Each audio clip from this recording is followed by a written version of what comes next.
Welcome back to my channel. বন্ধুরা কেমন আছো? ভালো আছো? নিশ্চয়ই ভালো আছো, আর ভালো থেকো। চলে এসো, আজকে আমি তোমাদের একটা রেসিপি দেখাবো, সেটা হচ্ছে কলমি শাক দিয়ে। দেখো বন্ধুরা, আজকে আমি তোমাদেরকে কলমি শাকের একটা রেসিপি দেখাবো। হ্যাঁ, আমি কলমি শাকের চচ্চড়ি করবো। দেখো শাকগুলোকে আমি এইভাবে কেটে নিয়েছি, এই যে এইভাবে ডাটা সহ। হ্যাঁ, এইভাবে বড় বড় করে কেটেছি, দেখো। এইভাবে কেটেছি। আর দেখো নিয়েছি বড়ি, বিউলির ডালের বড়ি, আর আলু, বেগুন, মিষ্টি কুমড়ো, কাঁচা লঙ্কা, আর টমেটোটা এটা এমনিই দিচ্ছি, এটা অপশনাল, তোমরা দিলে দিতে পারো, না দিলেও নেই। আমি 4 ভাগের 1 ভাগ একটু দিচ্ছি আর কি। এই আমার এটা করতে এই উপকরণগুলো লাগবে। আর এসো আমি কি করে করছি, তোমরা আমার সাথে থেকো। দেখো বন্ধুরা, আমি গ্যাসটা জ্বালিয়ে কড়াটা বসিয়ে দিয়েছি। এখন আমি কড়াতে তেল দিয়ে দিচ্ছি। দেখো তেল দিয়ে দিলাম, আর কড়াটা গরম হতে দিচ্ছি।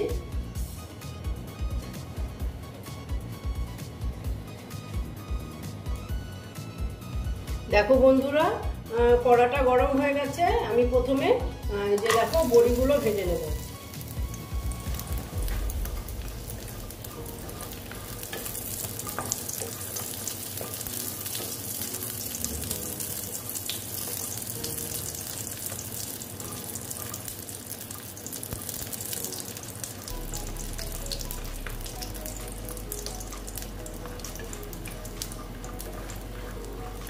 দেখো বড়িগুলো প্রায় ভাজা হয়ে গেছে।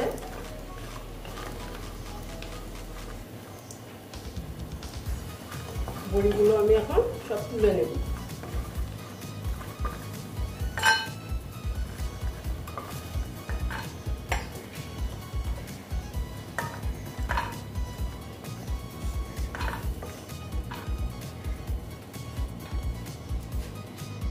দেখো বন্ধুরা, আমি ওই তেলেতেই আর একটু তেল দিয়ে দিচ্ছি।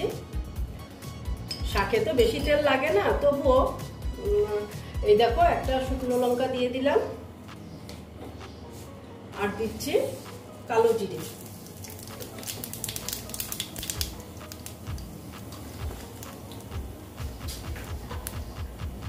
দেখো আমার ফোড়নটা হয়ে গেছে, এখন দিয়ে দিচ্ছি আলুগুলো।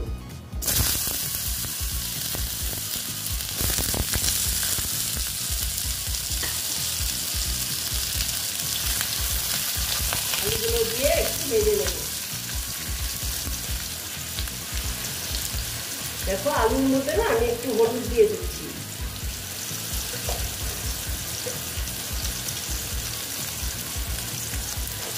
হলুদ দিয়ে তারপরে আলুটাকে একটু ভাজবো।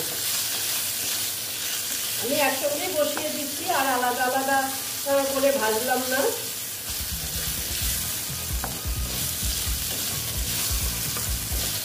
কলমি শাকের এইরকম চচ্চড়ি খেতে খুব ভালো লাগে। তোমরা তো খেয়েছো নিশ্চয়ই।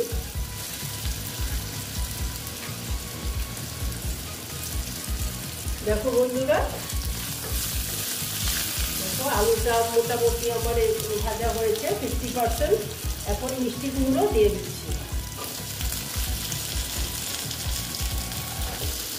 মিষ্টি কুমড়োগুলো দেখো আমি একটু ছোটো ছোটো পাতলা পাতলা করে কেটে নিয়েছি, কারণ থাকে না এত মোটা মোটা দিলে ভালো লাগে।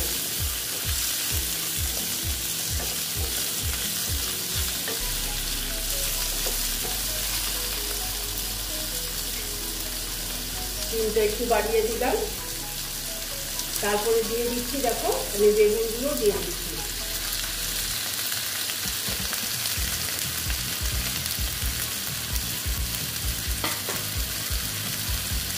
দিয়ে এটাকে আমি আরেকটু ভেজে নেব।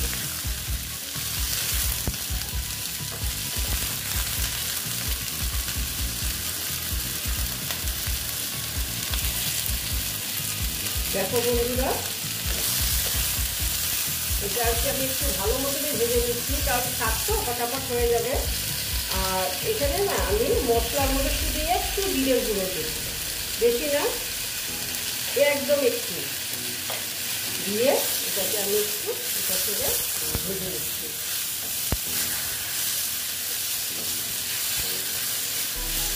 মোটামুটি আমার এটা ভাজা হয়ে গেছে। এখন আমি শাকগুলো দিয়ে দিচ্ছি।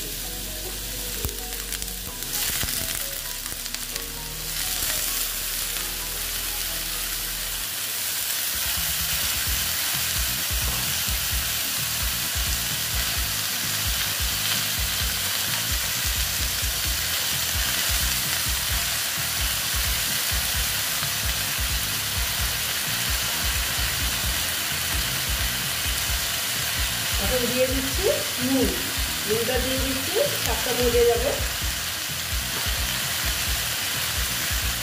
দিয়ে একটু নেড়ে চেড়ে দিচ্ছি।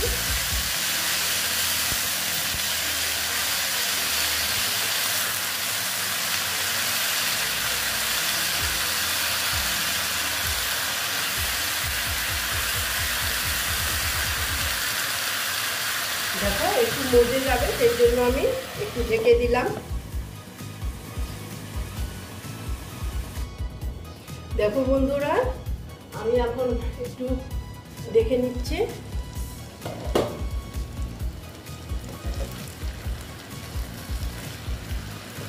দেখো সেই রকম জল বের হয় নাই।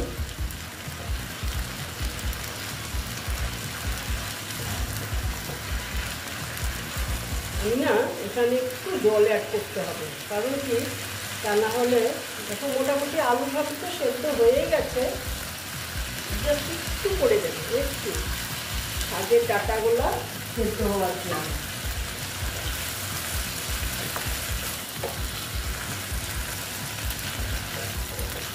দেখো এইটুকুই করলাম, আর বেশি করবো না, জল দেবো না। এখন দেখো কাঁচা লঙ্কাগুলো দিয়ে দিলাম, দিয়ে এবার আবার একটু টাইমের জন্য ঢেকে দিলাম। একটু ভাপে ভাপে সেদ্ধ হয়ে যাবে, সেই জন্য। চলো অল্প দেখে নিচ্ছি। দেখো এখন বেশ জল বেরিয়েছে, আমি তো একদম অল্প জল দিয়েছিলাম, ঠিক আছে, এতটুকু দরকার। আলুটা মোটামুটি সেদ্ধ হয়ে গেছে। এখন এই ডাঁটাগুলো আর একটু হবে মনে হচ্ছে, হ্যাঁ আর একটু হবে ডাঁটাগুলো।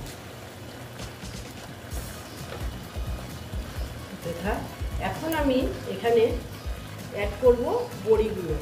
বড়িগুলো না আমি অ্যাড করে দিচ্ছি, কারণ তাহলে না ভালো হবে, একটু ঝোলগুলো ঢুকবে। দেখো বড়িগুলো সব ভেঙে নিয়েছি, ভেঙে দিয়ে দিচ্ছি।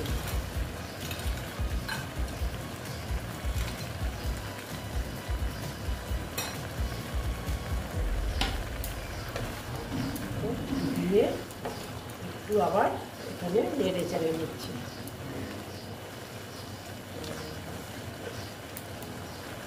আলু একদম হয়ে গেছে, ঝটপট রান্না।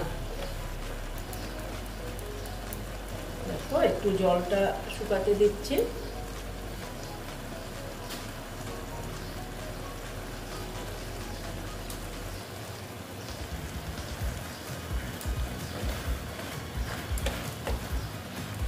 এখন আমি এখানে দিয়ে দেবো মিষ্টি।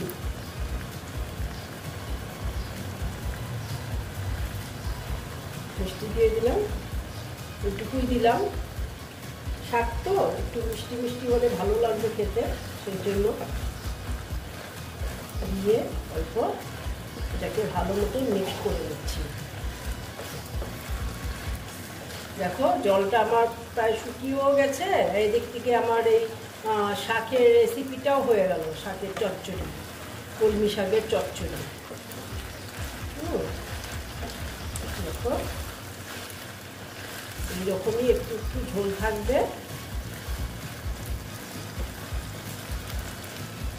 দেখো আর একটু শুকিয়ে নিচ্ছি।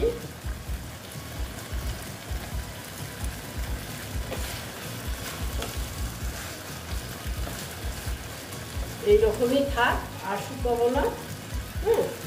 আর আমি এবার গ্যাসটাকে অফ করে দিচ্ছি। অফ করে তারপরে তোমাদেরকে আমি সার্ভ করে দেখাচ্ছি। এই দেখো বন্ধুরা, আমার কলমি শাকের রেসিপিটা কমপ্লিট হয়ে গেল। তোমরা এই রকম রান্না করে খেয়ে দেখবে, আশা করছি খুব ভালো লাগবে।